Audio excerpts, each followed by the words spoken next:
Pemprov Jakarta akan merelokasi pedagang pasar hewan Barito, Jakarta Selatan. Ya, relokasi dilakukan pemirsa karena Pemprov akan menggabungkan 3 taman, yakni Taman Langsat, Taman Barito, dan Taman Leuser.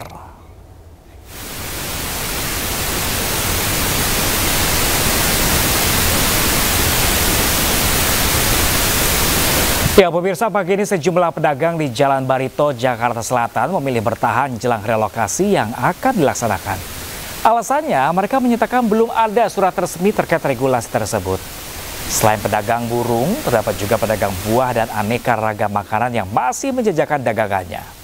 Mereka memilih untuk tidak mengosongkan kiosnya.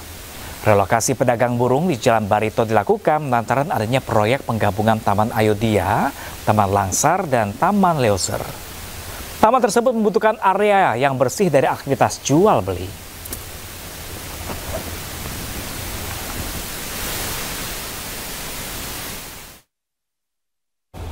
Dan pemirsa, untuk informasi terkini kita sudah bergabung dengan rekan kami Jen Cahyani langsung dari Pasar Barito, Jakarta Selatan. Ya Jen, apakah pedagang di Pasar Barito setuju dengan adanya relokasi ini?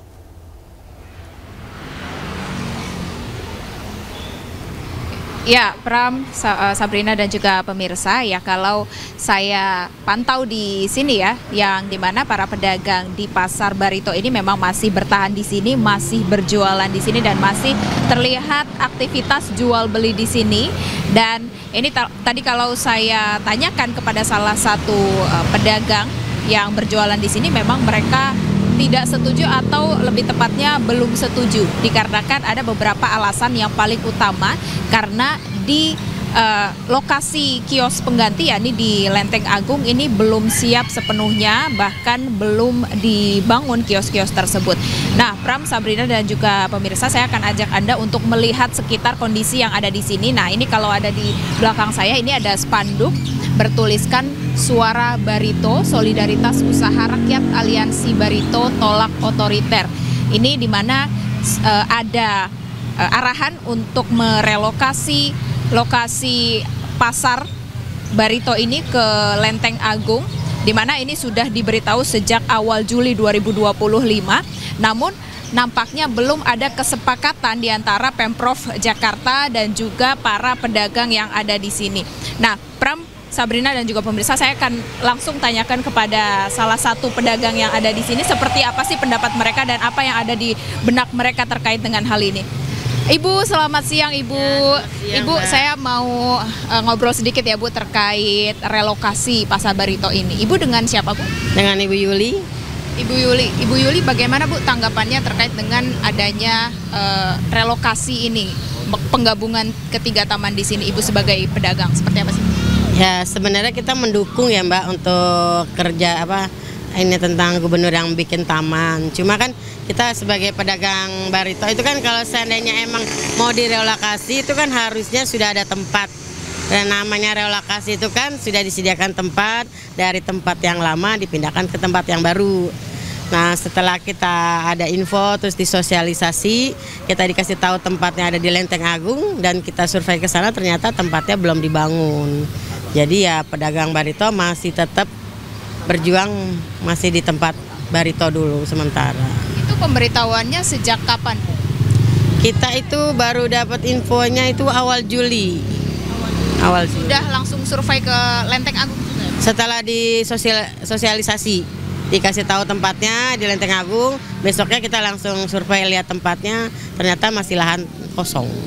Kosong. Nah Bu, kemarin kabarnya sudah ada surat yang turun. Ini untuk suratnya apakah surat resmi ataukah pedagang ini belum diberitahu terkait surat tersebut atau seperti apa?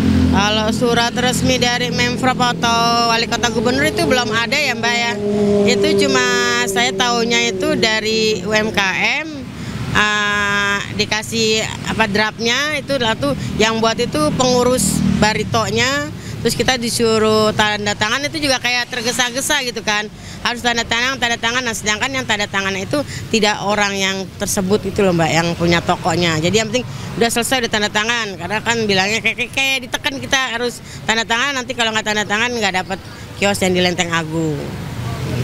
Nah, Ibu, ini kan kalau dilihat memang masih beraktivitas ya pedagang di sini. Sedangkan kemarin pemberitahuannya minggu malam mau dikosongkan. Nah, ini alasannya seperti apa, Bu? Para pedagang masih beraktivitas jualan di sini?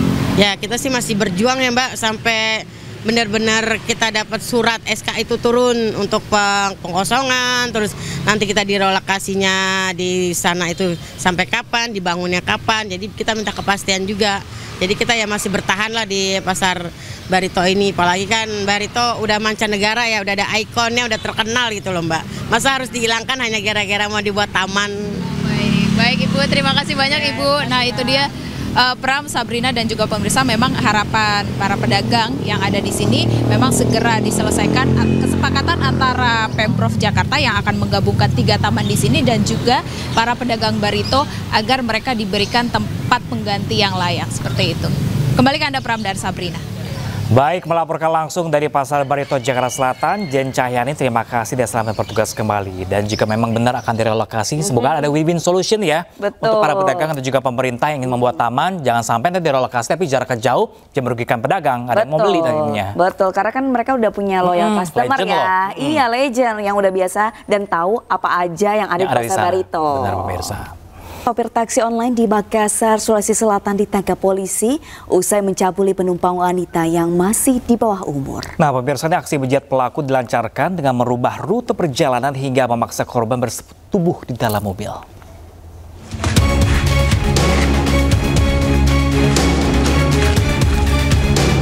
Polisi menangkap sopir taksi online berinisial KB 33 tahun usai dilaporkan telah mencabuli penumpangnya berinisial MS 17 tahun. Kejadian berawal saat korban memesan taksi online di wilayah Kecamatan Biringkanaya, Kota Makassar, Sulawesi Selatan. Pelaku yang mendapatkan pesanan kemudian menjemput korban yang tengah seorang diri. Dalam perjalanan, keduanya terlibat percakapan hingga korban bercerita perihal masalah keluarga yang dialaminya. Pelaku yang merasa iba malah melampiaskan nafsunya dengan mengalihkan rute perjalanan. Memanfaatkan kelengahan korban, saat berdua di dalam mobil, pelaku berupaya menyetubuhi korban secara paksa. Tadi kita menerima laporan bahwa ada korban yang datang ke SPKT melaporkan bahwa dirinya memesan taksi online, kemudian tengah perjalanan dia melakukan pelecehan serta dengan modus ibah terhadap korban. Pelaku telah ditangkap oleh Polrestabes Makassar untuk dilakukan proses penyidikan lebih lanjut.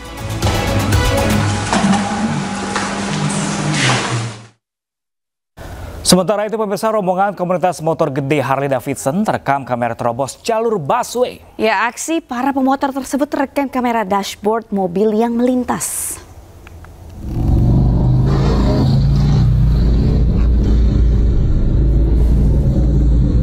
Dari rekaman kamera dashboard mobil yang melintas, rombongan moge terobos jalur busway di sepanjang Jalan Panjang, Jakarta Barat. Dalam video yang beredar, beberapa unit moge melaju di jalur busway yang sebenarnya hanya diperuntukkan bagi armada Transjakarta. Peristiwa ini diduga terjadi akhir pekan kemarin. Aksi para pemotor menuai sorotan netizen karena dianggap melanggar aturan lalu lintas dan membahayakan pengguna jalan lain.